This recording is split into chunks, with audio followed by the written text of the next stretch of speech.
Hello po mga kababayan, kamusta po kayong lahat? And once again, welcome back to another episode of Simply Talk is Vlog. Ito pong ating pag-uusapan mga kababayan at kaibigan ay ito pong balita ng PEZA, no? Yung PEZA, the Philippine Economic Zone Authority. Kasi ito po yung mga pang-supalpal sa mga anti-Marcos na sinasabing walang nangyayari sa mga foreign trips or travel, working visit, state visit ng Pangulo sa ibang bansa.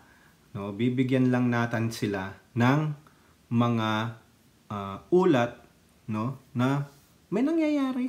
No, binabalita po ng ating gobyerno. Pero itong mga bulag-bulagan, mga ano lang talaga, matatawag nyong mga Kupaloids, no? At ganun din po, i-update lang natin kayo na merong 3 batas po na pinirmahan ng Pangulo, no?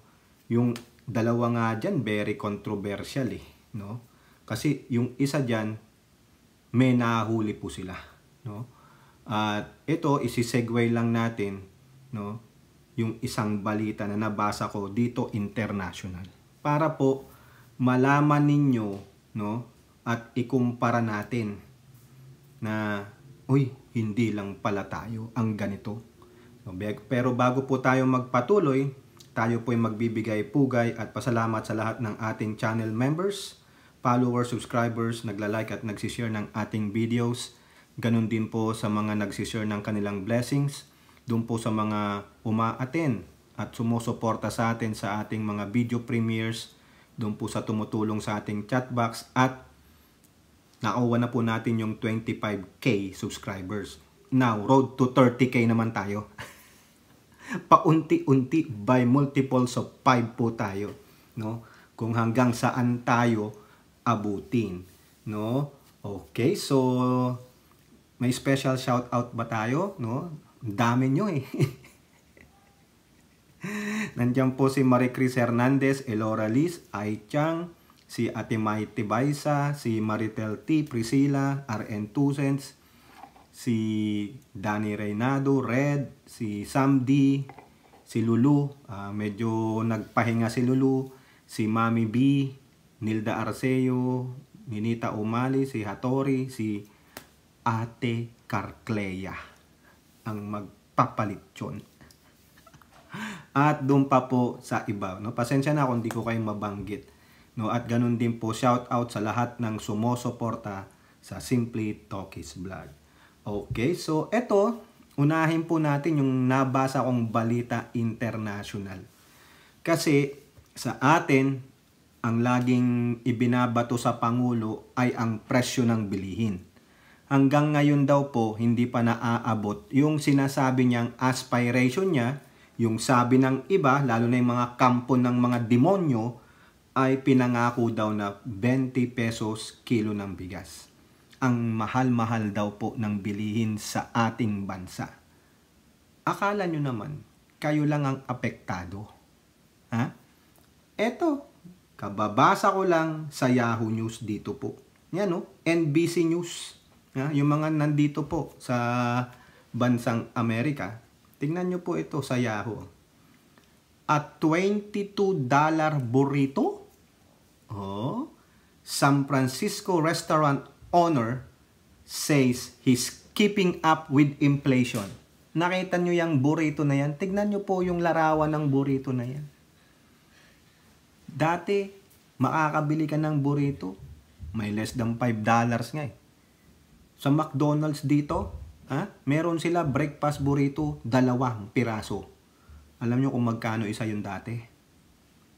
99 cents. Sa dalawa, may $1.99. Dati yon pre-COVID. Nung kasagsagan ng COVID, medyo nagwe-wind down ng COVID, pumasok ang inflation, boom! Alam nyo kung magkano isa na? Yung hash brown, kabibili ko lang kanina sa McDonald's. Hash brown. Dating, I think, $1.25. Ang isa ngayon, $3. Nabigla po ako. Mahal. Ngayon, nirereklamo kayo. Ayan, no? $20, $22 burrito. Noon yan, $5 nga lang yan eh. Oh, ayan, sabi niya, oh. A restaurant in San Francisco Mission District is catching attention online after recently bumping the price of its signature burrito from $11 to $22. 100% increase. Diba? Ano ang sabi niya? Hindi dahil na gusto niyang kumita ng kumita. He's keeping up with inflation. Siyempre malulugi naman siya. Kasi ang mga presyo ng mga ingredients na ginagamit niya pang negosyo niya, yung gamit niya pang kalakal niya, ay tumaas. So, kailangan niyang mag-keep up. O, kaya niya ibabump yan, siyempre dun sa presyo ng kanyang bilihin. Ganun din sa ating bansa. Ang mga mangangalakal ay kailangan mag-umayon sa tinakda ng panahon. Ang panahon ngayon, inflation. Tapos yung ating mga mambabatas, hindi nila makita yan. Siguro nakikita nila, pero hindi sila apektado, yung bantanong. Dahil ikaw ba naman kumita ng 250,000 pesos a month plus perks and privileges? Di po ba? E paano naman po yung mga ordinaryong Pilipino na hindi kumikita ng 20,000 pesos a month? Di ba? Aasa na lang ba palagi sa ayuda? Ayan po, pakinggan ninyo. Basahin ninyo. The owner of La Vaca Birria, masarap po yung birria. Birria po yan. Ang sarap niyan. Says it's not an attempt to make more money, but an attempt to continue to break even as the prices for everything rise. Correct.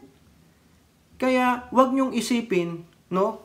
Kayo pong mga kababayan naming nasa bansang Pilipinas, wag niyong iisipin na kayo lang ang apektado ng pagtaas ng mga produkto sa merkado. Buong mundo po. Nakita niyo yan? San Francisco yan. E paano po sa ibang lugar pa? Ha? Nagtaasan po lahat. Kasi ang feeling nyo, no? Kala nyo sinabi lang ng Pangulo, ganito, pinangako, hindi. No? Kailangan, hindi ba kailangan mag-adjust ang Pilipinas sa merkado, sa presyo ng merkado, sa panahon ngayon? No? Parang isasadlak na lang natin yung sarili natin from the past. Baka naman mag-blast from the past talaga kayo. No? Akala nyo, ang presyo ng isang itlog ay 25 centimos, yung pala 5 piso na. Tawag doon is blast from the past. You are living from the past. Ganon po ang ating konstitusyon. Kaya nga, ang Kamara, no, payag po sila, economic provision lang. Pero itong Senado, takot na takot kasi daw may political ambition. Ginagago nyo sarili ninyo Paano tayo makakakuha ng marami pang mga negosyo kung ayaw nyo magpapasok ng mga foreign investor? Mamaya dito, makikita ninyo. Susunod natin dito. No, pinapakita ko lang dito bakit ko sinabi sa inyo ito. Kasi hindi lang po sa bansang Pilipinas nagtaasan ang mga presyo ng produkto. Di po ba? Dito rin. Ayaw nyo kasi kaming paniwalaan. Ang pinaniniwalaan nyo, yung mga sinungaling, mga mambubudol ninyong vloggers at influencer. Dito katotohanan ng sinasabi natin. Yung mga pinanunod nyong ibang mga mambubudol, iniikot lang ang utak ninyo. Alam din po nila yan, pero nga gusto nilang siraan ang gobyernong ito. Sasabing walang ginagawa ang gobyernong ito para po kayo ay kamuhuan nyo ang gobyerno, isisi lahat sa gobyerno. Hindi po. Dito, anong ginawa nila? Wala. Naintindihan ng tao. Ako nga naintindihan ko No? Biro nyo, kayo na, nagpunta akong Walmart. Gumastos ako ng $44. 3 piraso lang nabili ko. McDonald's, naka 25 ako. Ano lang binili ko? Breakfast ng mga bata. Tulad na sinasabi ko, isang hash brown, $3. Is it worth? Not really, kasi napakaliit. Pero wala akong magagawa Yun ang diniktan ng merkado just to keep up with the inflation. Kasi kung hindi rin gagawin yan ng mga negosyante, sila rin ang babagsak, magsasara sila. Di wala na. Pag nagsara sila, another loss yan kasi magbabayad ng taxes din yan. Mawawalan ng trabaho yung mga trabahador nila. Di po ba? Kaya puro kayo reklamo eh. Puro pang pakita nyo ng mahal ng bigas, kilo ng bigas. Wala, si Marcos mambubudol. Kayo ang nabudol nung mga nambubudol ng mga vloggers at influencers na hindi na pinapakita ang katotohanan. Eto siguro, alam to nung ating friend na si DJ Byron Music and Topic TV. Kasi taga San Fran yan, taga Norte yan. Wala tayong magagawa. Yung gas price nga namin dito, alam nyo, sa California, one of the expensive state na fuel gas prices. Average of $4.47. Regular lang yan. Yung pinakamababang grade ng gasolina, 87. Kita nyo yan? Yung ibang ang gas station, the Chevron, the Shell, mapatak na ng $5.15. Kaya ako, naglilibot ako kung saan ako makakamura. Hindi man ako makapasok ng base kasi hindi naman ako militar. Sa base po, mura. Kasi yan po ang ano ng mga servicemen. Kaya kung kayo ay active or retired, swerte nyo, makapasok kayo ng base, makakuha kayo ng murang gas. Pero pag hindi, civilian kayo, ay nako. Kaya ako, hindi ako nagpapagas dyan sa Chevron, sa Shell, kasi napakamahal. Ang sakit sa bulsa. Kita nyo yan, Diba? Ang sabi niya lang dito, Yun daw, yung sack nung mga gamit niya, $9 lang dati. During COVID, naging 40. Ngayon, 80 na. Diba? Paano siya maka-cope up doon? Di butas ang bulsa niyan. Kawawa naman ng mga negosyante. Tapos kayo, diyan sa ating bansa, ang mahal-mahal ng bilhin. Anak ng siopaw, nakakabili nga kayo ng iPhone. Ang mahal-mahal ng bilhin. Pero gusto ko manood ng Taylor Swift concert. Nanonood nga kayo ng mga concert ng mga Koreano. Di po ba?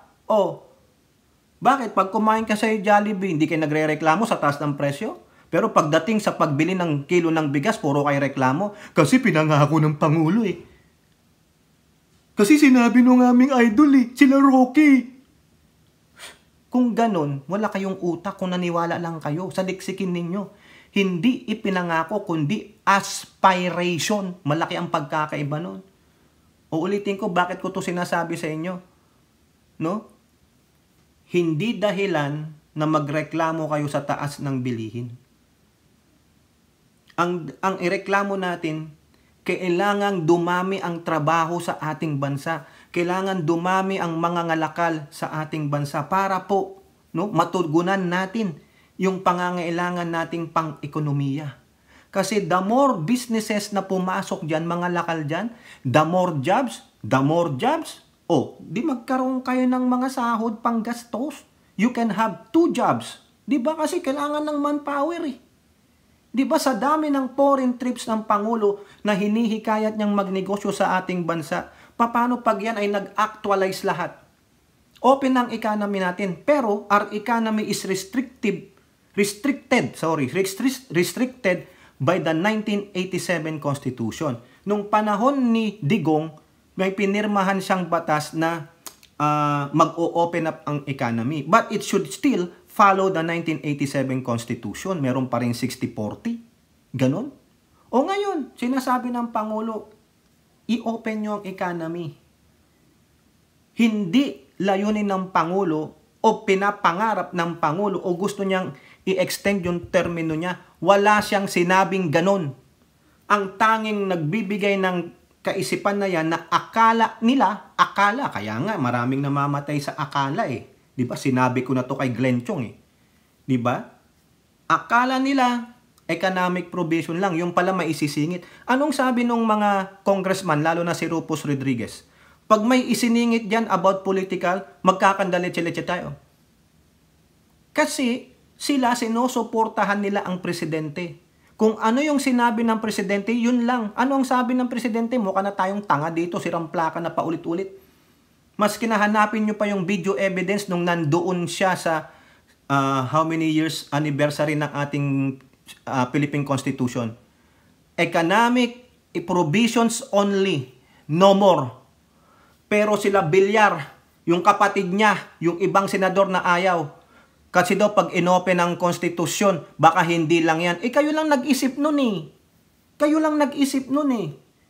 Why not we say to these lawmakers sa Congress, yan sa Kamara, you try you try to put something extra in there, mababatikos kayo ng husto. Sasabihin namin mga sinungaling kayo. Di ba? Pero naninindigan po ang Kamara eh. Lahat po sila walang sinabi na sisingit namin, palawigin namin ang termino ni Pangulong Bongbong, palawigin namin ang aming termino. All we want is to open up the economy. I-allow natin, kung pipede, tanggalin mo yung 60, akin lang to malimit, maalis na yung 60 and 40. Kung pipedeng, i-full blown natin na dito na ang mga investor, yung malalaking mga negosyo dito sa Pilipinas, para naman, kokonti na yung nakaganon. Uunti na yung mga counting posts around, no? Yung mga tambay. Ayaw nyo ba nun?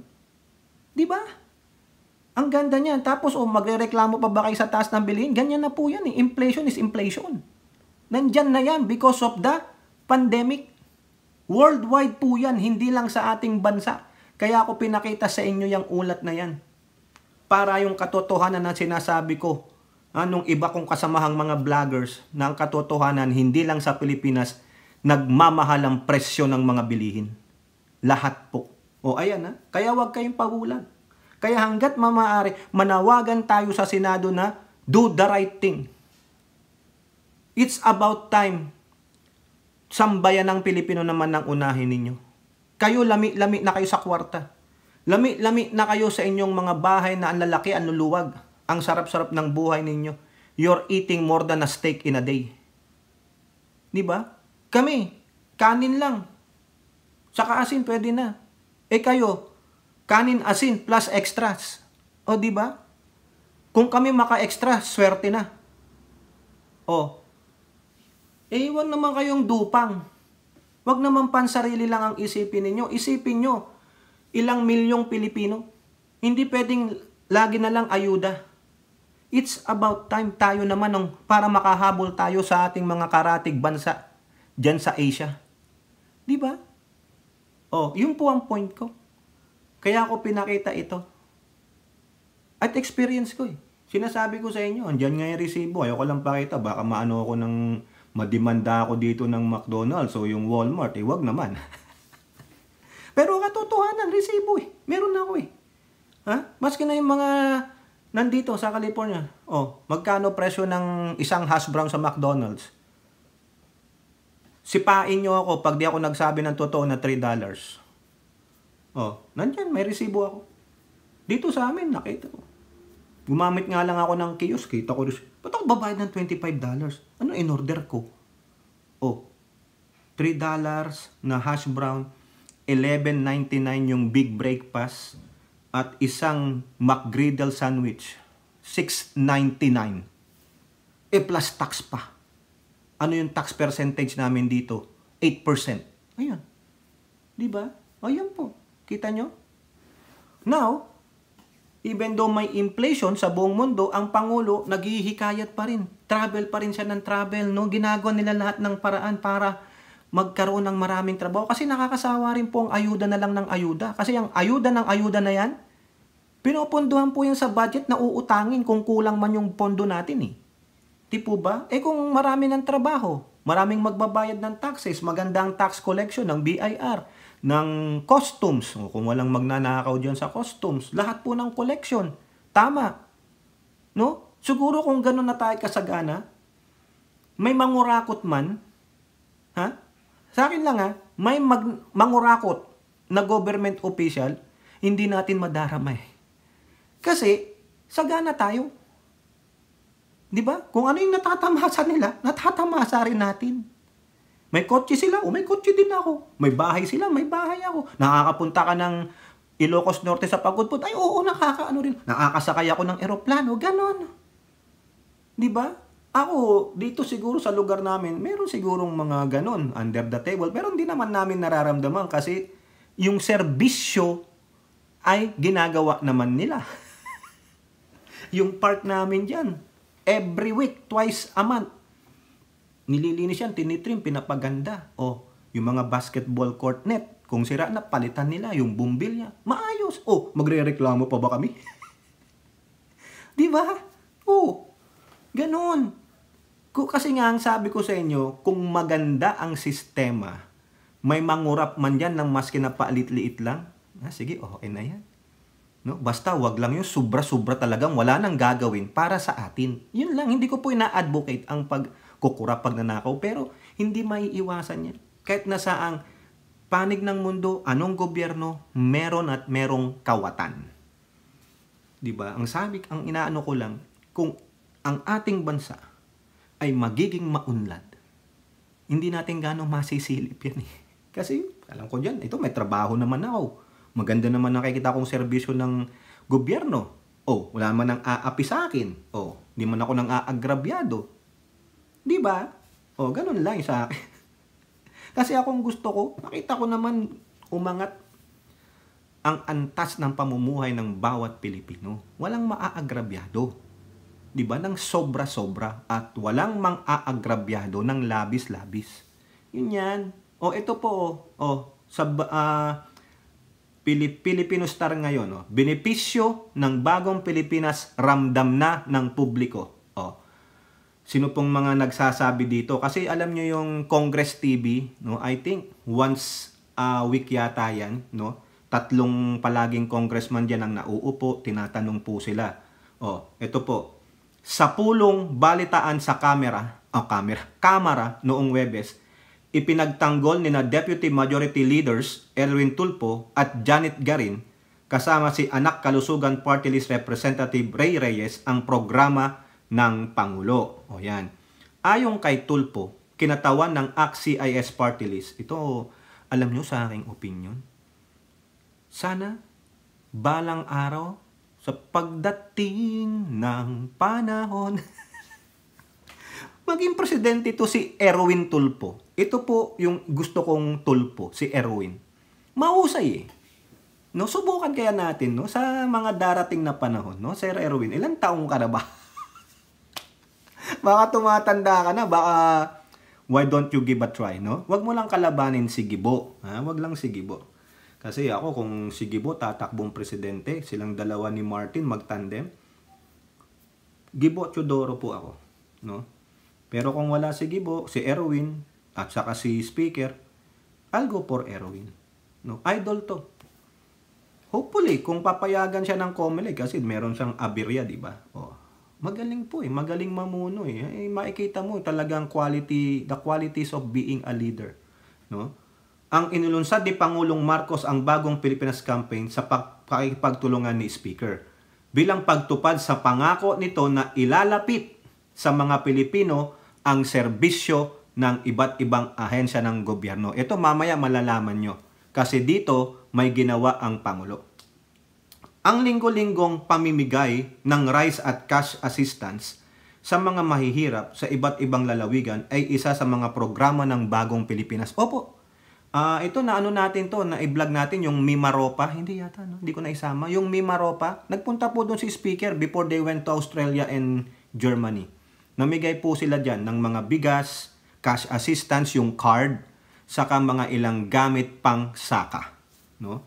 Sinang-ayunan naman ni Representative Garin, si Tulfo Kasibay ang sabi, personal kong nasaksihan kung paano ang mga tao kasama ang aking mga distrito sa Iloilo ay natuwa sa natanggap na benepisyo ng pumunta roon ang bagong Pilipinas Serbisyo Per na pinangunahan ni Speaker. Yun nga po. Tapos to pupunta to ng Mindanao eh. Yung mga iba't ibang lugar dyan sa Mindanao. Pero sabi ni Kong Erwin, linggo-linggong pinamimigay. May pondo. Baka yan yung tinatawag nila, na hindi namin alam kung saan gagamitin tong unknown funds na ito na may halagang 500 million ba yun o billion, no? Correct me if I'm wrong. Kasama rin daw sa bagong Pilipinas program ang mga dagdag benepisyo sa PhilHealth members tulad ng libreng mammogram at breast ultrasound sa mga kababaihan at iba pang libreng diagnostic exam simula ngayong Abril. Ang pagtataas ngayong katapusan Marso ng diskwento ng mga senior citizen at PWD sa grocery items na 125 kada linggo mula sa 65 bahagi rin ng bagong ang dami naman palang benepisyo. Bakit nagre-reklamo pa yung iba? Ha? Ngayon nga po, merong yung cancer building, no? Ilang palapag yun? Pinonduhan. Hindi pa ba kayo matutuwa niyan? Ang balak pa nga ngayon, gagawa ng liver PH Liver Cancer Hospital. Ay, maganda yan. Maganda, no?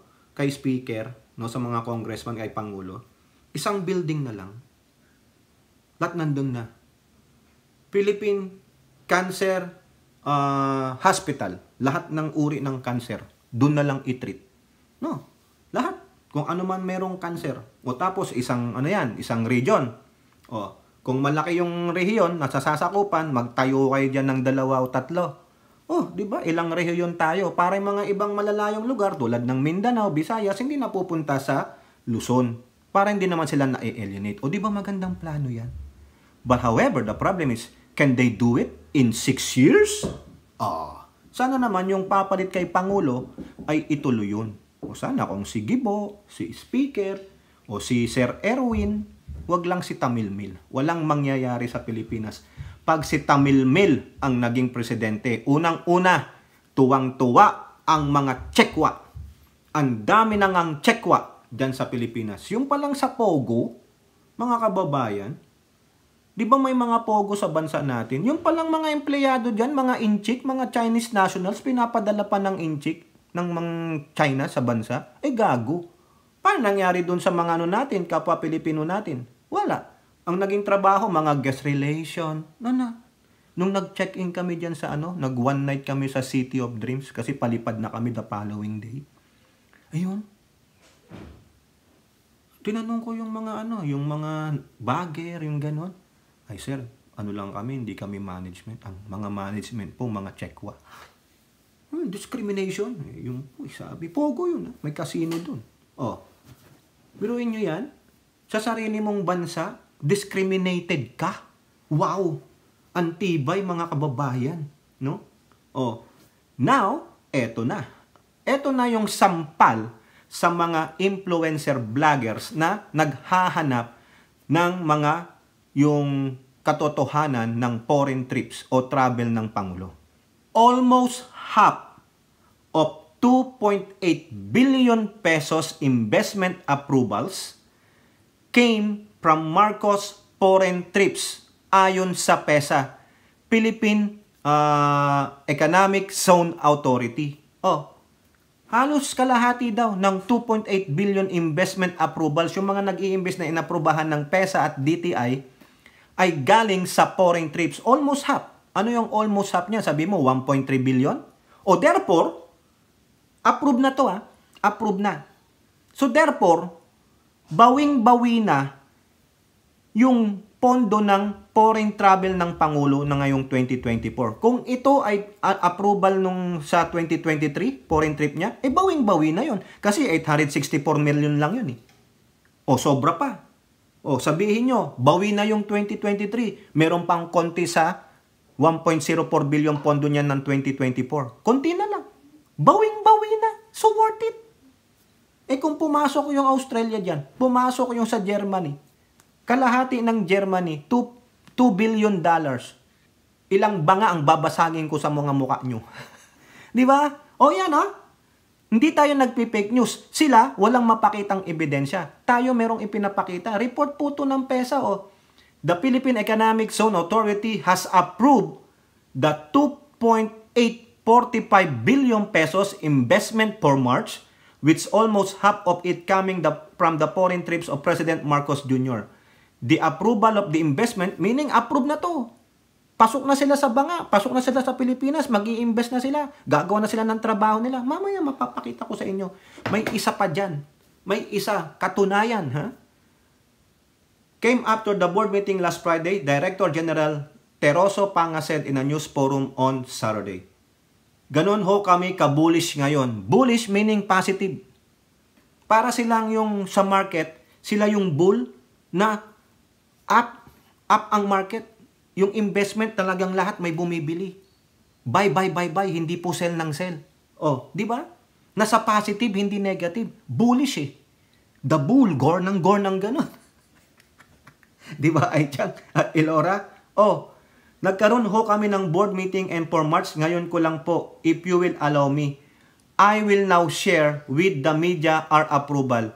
Just yesterday, our board meeting, we added another 2.845 billion pesos, sabi ni Panga.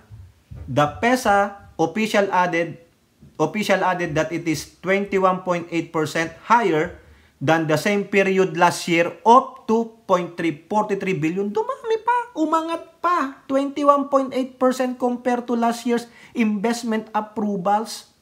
Di ba? Ito na ang summation. If you will sum up our first quarter performance ngayong taon, from January to March, first quarter yan, already January to March, 14.951 billion pesos in investments. 14.91 billion investments, which is 19.25% higher than 12.35 or 537 billion pesos achieved in the same period last year. Panga said, the foreign trips of Marcos Jr., who just returned from a working visit to Germany and official visit to Czech Republic, has attracted more investment. Nakita ninyo? Kasi bakit? Kilala ang Pangulong Bongbong Marcos ay rockstar, at the same time, talagang pinix niya yung relationship natin sa European Union. Ipinipix niya yung relationship natin sa mga Western powers. Kasi nga si Digong, ang ginusto niya lang noong una niyang mga 5 taon niya ay sa China at Russia. Ang ebidensya po niya nandyan sa ating vlog. Sabi niya, I'm shifting my military and economic alliance to China and Russia. Maging triumvirate na kami. O ano nangyari? Wala. Bumalik din siya sa Amerikano. Too late to be a hero si Kupal. Citing PESA's running of figures, he said it could easily be at 43% of its 175.7 billion or roughly 75 billion pesos. Kita nyo?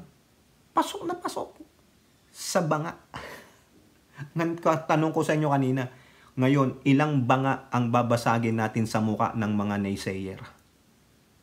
Ang tanong, di naman namin nararamdaman eh. Sa'yo, hindi mo nararamdaman, pero sa iba, damang-dama. Di po ba? Huwag mo nang isingit yung, hindi naman bumagsak yung presyo ng bilhin. Gago, pinakita ko na kanina.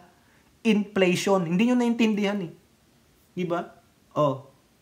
Ngayon, kung nagloloko ang PESA dito, di demanda nyo PESA. Mambubudol kayo, mandoloko kayo. May ano ba dyan? May magre-reklamo? Sige, pakita nyo nga sa amin. Now, ito, yung sinasabi ng PESA, bigyan ko kayo ng isang katotohanan. Kasi mga kababayan, habang naggagalugad ako ng aking Facebook page, no? Siyempre, naka-follow tayo sa mga pro-admin, no? Nakita ko po to, no? Ito, nananampal ng gago. Sinong gusto nyo sampalin? Si Glenn Chong. Ayan, yung Japanese firm na Brother daw, yung Brother Industries, yung printer, nagtayo pala ng bagong facility sa Batangas. Ang sabi niya, they will be hiring 3,000 employees. Sabi ko, baka naman naglolo ko lang ito, no? Kasi tinan mo naman yung naglagay, nananampal ng gago, baka fake news yan, baka kunwari lang na pro-admin yan, mamaya. Kasi maraming ganun yung pala kalaban natin. Nag-google ako, nakita ko sa Daily Tribune, ayan mga kababayan, Japan's Brother Unit bears new local plant. Totoo pala, Daily Tribune. Ayan, totoo po. Kung ano po yung picture na nandun kay nananampal ng gago, nandun pala to.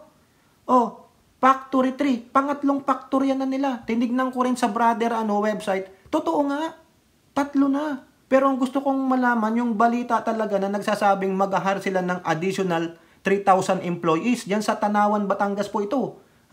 Yan unveiled its third factory in Tanawan, Batangas. So meron na, in-expand na lang. Di ba? Tama naman.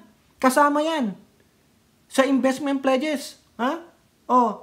The company is one of the PESA, yung kanina, yung Philippine Economic Zone Authority locators operating the Philippines for the past 12 years.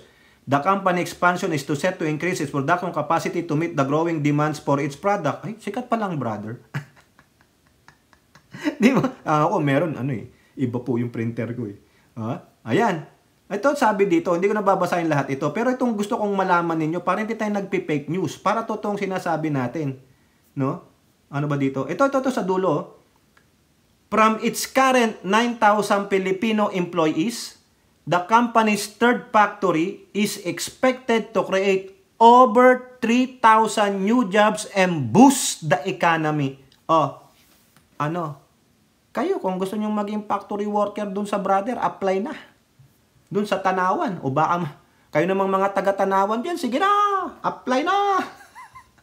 Di ba mga kababayan? At yan, nagpakita tayo ng ebidensya, hindi tulad ng iba dyan, hindi mapakita ang ebidensya. Puro daldal, puro laway, puro kape ang nilalabas. Yan. Diba? Yung mga tanga. Basta ang alam lang, kwarta. Binubudol ang mga followers para may pang kape. Eto maganda. Itong isang to, na i-vlog na natin to kasi kung maalala nyo, yung isang mambabatas na inakusahan dati si Pangulong Marcos na siya daw ay mamamatay tao kasi may napatay na isang mamamahayag. Ngayon, di ba galit na galit tayo doon, di siya nakasuhan. Ngayon, sinama natin to sa ating previous vlog. Pinirmahan yung kanyang inotor na batas sa House of Representatives. Yung no permit, no exam. Di ba tuwang-tuwa siya, pinagmamalaki niya. Pinakita ko sa inyo yung code card eh. Ngayon, hindi lang pala yun ang pinirmahan ng Pangulo. Philstar Global. Marcos signs 3 key measures into law. Aside doon sa no permit, no exam, dalawa pa pala ang pinirmahan ng Pangulo. Wag na nating basahin yung no test permit. Ito pala mga kababayan. Yung passport, pinirmahan niya yung passport, no? The New Philippine Passport Act or Republic Act 11983 repeals pinalitan daw po yung Passport Act of 1996 and mandates the Department of Foreign Affairs to establish and maintain an online application portal and electronic one-stop shop readily accessible on its website. So, ibig sabihin, pwede na kayong mag-apply online ng passport. Yun ang pagkakaintindi ko dito. The law authorizes the agency to render off-site and mobile passport services in areas outside of the consular offices and foreign service posts. Correct. Tama. Alam nyo, maganda rin, aside from this online, kung yung post office natin mahusay ang serbisyo, nananawagan ako sa postal office natin sa bansa, yung mga anak ko, ina-apply ko ng passport yan sa post office. Kasi dito pinanganak yung mga yan, yung dalawa mga US citizen yung anak kong dalawa. Yung panganay ko pinanganak sa Pilipinas, kami pinanganak sa Pilipinas Yung dalawa, i-apply ko lang diyan sa post office. Minor, kasama nanay. Hindi pwedeng ako lang. Dito talaga, pag minor, mandatory kasama nanay. Unless, meron kang court order. May pahintulot ang nanay na nakanotaryo pa. Kasi isipin nila, midnap mo. Ganun po. Tapos, kung tulad ko, uwi ako Pilipinas, dadalhin ko sila sa Pilipinas, wala yung nanay. Sa airport, harangin ka. Saan yung authorization mo? Nadalhin mo tong mga to sa Pilipinas. Pero ang ano ko, sana sa post office, pwedeng mag-apply ng passport. Kung mahusay lang yung patakaran, wala yung mga ganun sa post office, wala yung mga tamad-tamad. Di ba? May online ka na, post office pwede. Pero ito, meron silang mga one-stop shop di ba? Di napakaganda niyan. Di ba?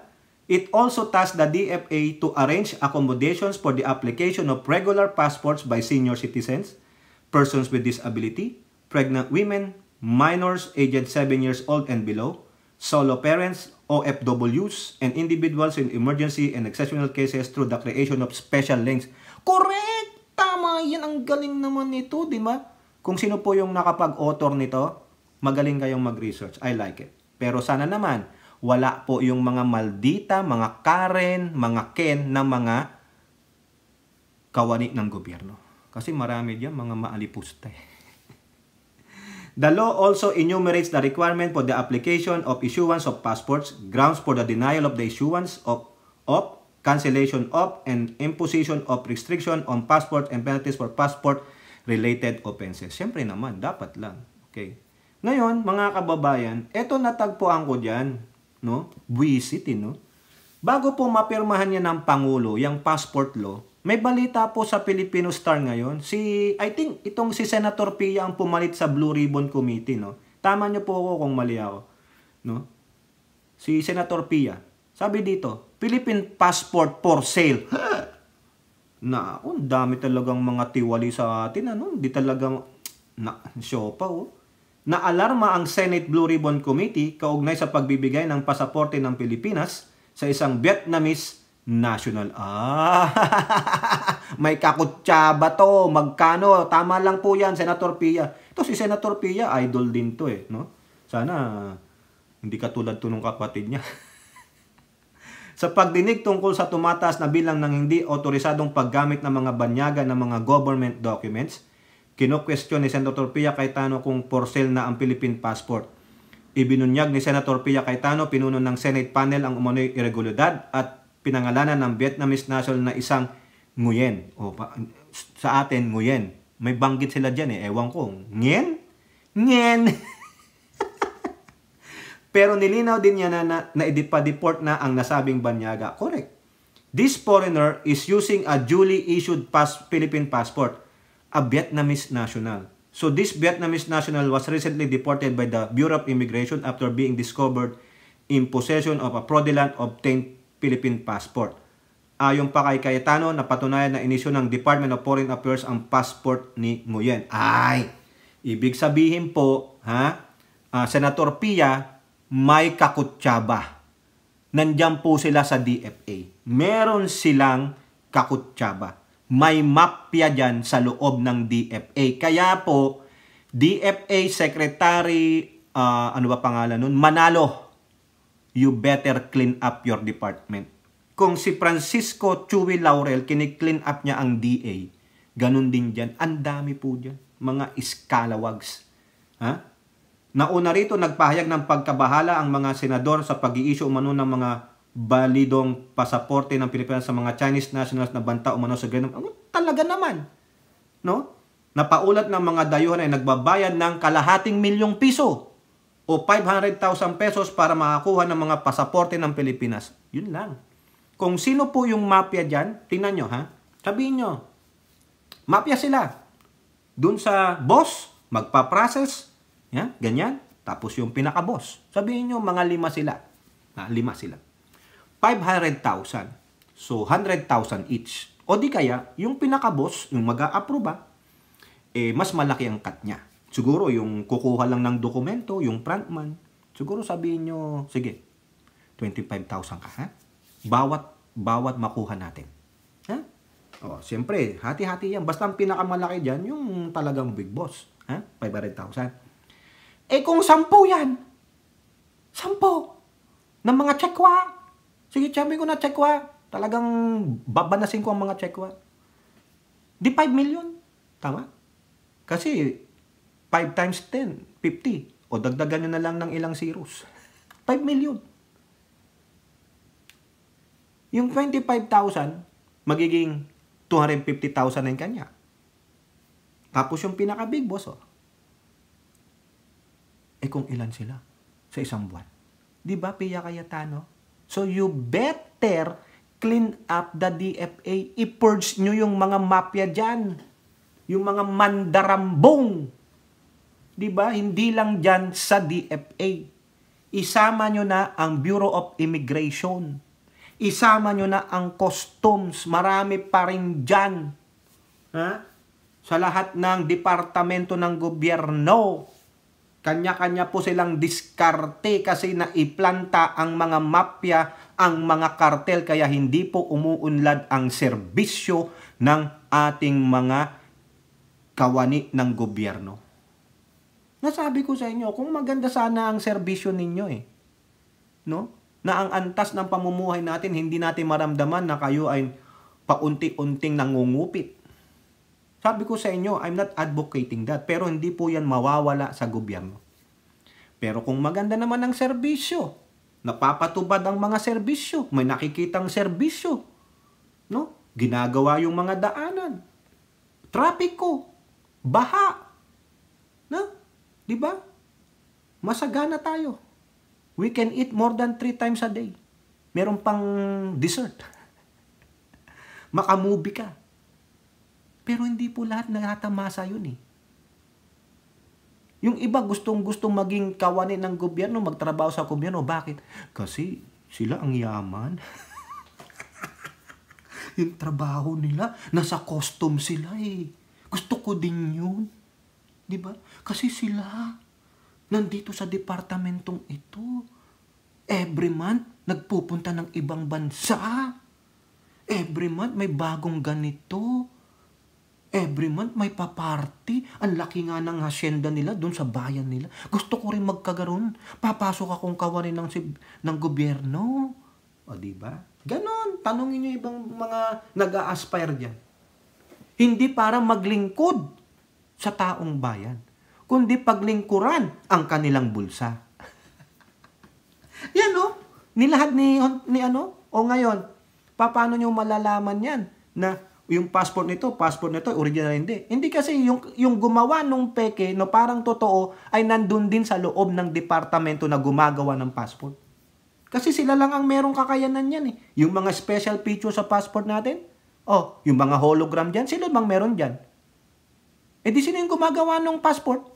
Diba? Huwag nyo naman kaming gaguhin. Now, alis tayo dyan sa passport. Sana malinis nyo po yan, Senator Pia, no? Eto, yung next na sinainan ng Pangulo. Yung industriya ng asin. Ito, na-i-vlog ko na to eh, nung hindi pa niya ako ganong napasikat. Yung mga nanonood lang, 100. Yung mga views ko po noon, yung nagsisimula ako, 20, 50, bihira ako maka 100. Tuwang-tuwa na ako noon pag maka 100 views ako, mga kababayan. Kasi at least kahit paano, may nakakapanood at hindi ako nire-recommenda ni YouTube. Nakakatsamba po ako. Kaya nagpapasalamat nga po ako dun sa tumulong sa atin, lalong-lalo na sa West Philippine Sea. Nung tinapi ko po yung West Philippine Sea, naku po, ang laking pasalamat ko, lalo na yung mga taga-Palawan na mga warriors ng West Philippine Sea. Doon po na-recommenda ni YouTube yung channel ko dahil sa video na yun. Ayun, tumuloy, umangat-angat na. Salamat po sa lahat ng Marcos administration, Marcos family supporters and loyalists. Pati na yung mga dilaw na ayaw sa mga Duterte. Dati, kinocover ko ang Duterte pero lumabas ang katotohanan, di na po tayo nagpabulag. No? Doon po tayo sa tama. No? Paano mo kakampihan yung mga taong tulad na sinasabi ko, tamilmil sa issue ng West Philippine Sea? Ano ko ba maprinsipyo kayo? Bakit hindi nyo kayang labanan yung bumabalahura sa inyong mga kababayan? Sino mas kinakampihan ninyo? Yung Chekwa? Ngayon, lumabas ang mga baho ninyo. Ulitin ko lang, ito natapi ko na tong salt industry na to, nagre-reklamo nga po sila. Ang ano nito, dati si Grace po eh. Gusto niyang buhayin ulit yung salt industry. No? Ito po, bago natin basahin itong batas na ito na pinirmahan ng Pangulo, meron po akong na-research dito sa Rappler. Dati hindi ko ginagamit ang Rappler eh. Ngayon October 25, 2022 article ng Rappler. What led to the demise of the Philippine salt industry and what needs to be done? Ayan po. Kita nyo, biruin nyo, archipelagic country tayo, pero namomoblema tayo sa pagpoproduce ng asin. Diba? We are surrounded by the salt water, but how can we not produce, no? O hindi tayo makapag-export ng asin. Ayan. Biruin nyo ha. Yung asin pa natin, sabi dito ng Rappler, ay ini-import pa natin from other countries. 93% nung asin natin, ini-import natin. Kasi kulang yung pasilidad, lalo na yung iodization. Tama ba yun? Di ba may mga iodized salt? Ayan. Hindi napahalagahan ito. Parang binaliwala. No? Parang nag-focus ang gobyerno. Saan ba nag-focus ang gobyerno? Anong industriya ang pinokus ninyo? We are archipelagic. We are agricultural country. Di ba? Ang agrikultura, bagsak na bagsak. The Philippines has among the longest shorelines in the world, a geographic feature that makes it prime for salt production, yet it imports most of its salt. Di magtataka kayo? The irony was front and center during a House Agricultural Panel hearing on Tuesday. Yan. which zeroed in on how the country can revitalize its deteriorating salt industry. Local industry players said that declining salt production is in the archipelago was not always the case, but was the result of changing times whose impact was largely ignored. Ignore nga eh. Di ba? The Philippine Association of Salt Industry Network said the country uses up to 683,000 metric tons of salt annually. But that number is expected to increase in the coming years due to the rapidly growing population and the demand that will be created by a law that will generate the need to fertilize coconut trees. O, ayan. O, ito may mga pinakita pang figures ang ang Rappler. So, yung magaling, mahusay yung mag-research, ano? At the moment, the government imports 92 to 93% of the country's salt. If the country does not gather around and have a strategy, the group said, around 96% of the much-needed mineral, or around 1.3 million metric tons, will be sourced from abroad by 2030. Ay, Diyos mio. That will cost around 6.5 billion pesos. So we will spend 6.5 billion pesos a year to buy salt from other country. We cannot produce. What happened? 4% lang eh. Archipelagic country tayo, surrounded by salt water. Hindi natin kayang gawin yan. Oh, ayan na. Basahin na lang po. Hindi ko na po ito lalahatin. Ano? So yan. Ayan, may House Bill pa nga dyan. Ayan, no? House Bill 1976 by Kabayan Representative Ron Salo. Oh, ayan. Nandiyan po yan. No? Mahusay itong si Ron Salo, mga bata, itong mga mambabatas. Ayan ang kailangan natin. Mga siguro, mas matanda pa dyan ng inyong Biping Tamilmil. Pero ang utak, talagang para sa bayan. No? Ito pa, sa Manila Bulletin, sabihin ko lang sa inyo, ito naman, yung sa Rappler, October 2022. Ito, May 15, 2023. Lift up our salt industry. Nananawagan sila. No? Ayan. Ito yung mga report. Ang haba, mga kababayan, hindi ko nababasahin. Pero, ang panawagan, kasi, ang industriya ng asin sa ating bansa ay bagsak. Wala na nga pong gusto eh. Di ba? Ano sabi ng Rappler by 2030, 96% i-import natin. So therefore, nakita na yan ng Pangulo at ng mga kasamahan niya, yung mga kampi sa kanya. Ha? Ito na nangyari kahapon. Salt industry. Pinirmahan niya. May batas na po na pinirmahan niya dyan sa asin. Okay? Meanwhile, the Philippine Salt Industry Development Act seeks to formulate and establish a roadmap that will enumerate programs, projects, and intervention for the development and management, research, processing, use, business, modernization, and commercialization of Philippine salt. The roadmap will be aligned with the goals and continued implementation of the law on the nationwide salt iodization. Ayan ang kulang sa ating pasilidad. Kaya yung mga asin na ini-import natin, parang, I don't know kung tayo pa yung magbabasag, in-import mo na nga, tapos ipaprocess mo pa. Di ba? Kaya ang gulo, kaya yung iba ayaw na eh. Nakita nyo yun, 92 to 93% ini-import natin. The roadmap also seek to increase salt production to achieve self-sufficiency and to make the country a next exporter of salt. Good. Di ba? Encourage salt farming and expand the number of self-producing areas, ensure the sustainability production, management and harvesting and salt and water conservation practices in salt farming areas, and promote public and private investment in the salt industry development programs, among other goals. A Philippine Salt Industry Development Council will be formed to ensure a unified and integrated implementation of the salt roadmap and accelerate the modernization and industrialization of the industry. Tingnan nyo yan. Ang daming problema sa agrikultura. Pinabayaan po kasi. Pinabayaan. Nakakahiya ito. Wala man lang tayong magawa, no? Agricultural country tayo. Pero hindi natin napaunlad ang agrikultura. Kasi pinabayaan. Binawala-wala. Lahat na lang import-import. Nasaan yung research? Nasaan yung development for our own good? Hindi. Kung yung karatig bansa natin, nag-research, nag-aral sila, tinuruan natin sila, ngayon, sino na ngayon sila? Sila na ang ating master. Di ba? Doon na tayo nang bibili. Imbis na sana tayo ang nag-i-export sa kanila dahil sa ating galing ang kaalaman. Itinengga ng mga previous administration. Ang gagawin nila ay kulang tayo ng ganito, import. Kulang tayo ng ganito, import. Kasi may pera sa importing. May negosyo. Make money easy. Easy money. Wag na yung mag-aral, pag-aralin tong mga to. Matatalino ang Pinoy. Pero pag-abroadin nyo na lang. Ganon. Pero kami dito, yung ipapadala nyo gamitin namin, pambili ng aming mga kotse, ng aming mga kalotsuchi. Yan. Kami, mga ibang bansa kami. Pero yun yun. Yung previous admin, sino ba yun? Yung sa DA, si Dar ba yun? Dar? Kawawa nga yan kailangan sa karambola eh. Galunggong, i-import. Anak ng siopaw, yung i-import niya galing sa West Philippines eh. Di ba sabi nga ni Recto nung di pa siya budget secretary? O yung finance secretary, sorry, pangandaman pala yun. Si finance secretary siya. Sabi niya, double murder tayo eh. Mag-i-import tayo sa China, pero yung kukuning isda ng China nasa West Philippines eh. Di ba?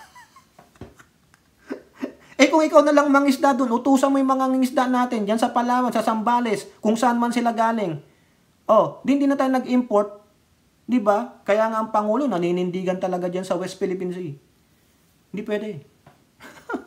Hindi tulad ni Duterte. May gentleman's agreement. Yari ka sa akin, Duterte ka, pagdating sa West Philippines Sea. Okay, hanggang dyan lang po mga kababayan. Kayo po, ano pong inyong masasabi? Comment down below and don't forget to like and share. Hope to see you on the next videos. Bye-bye. God bless.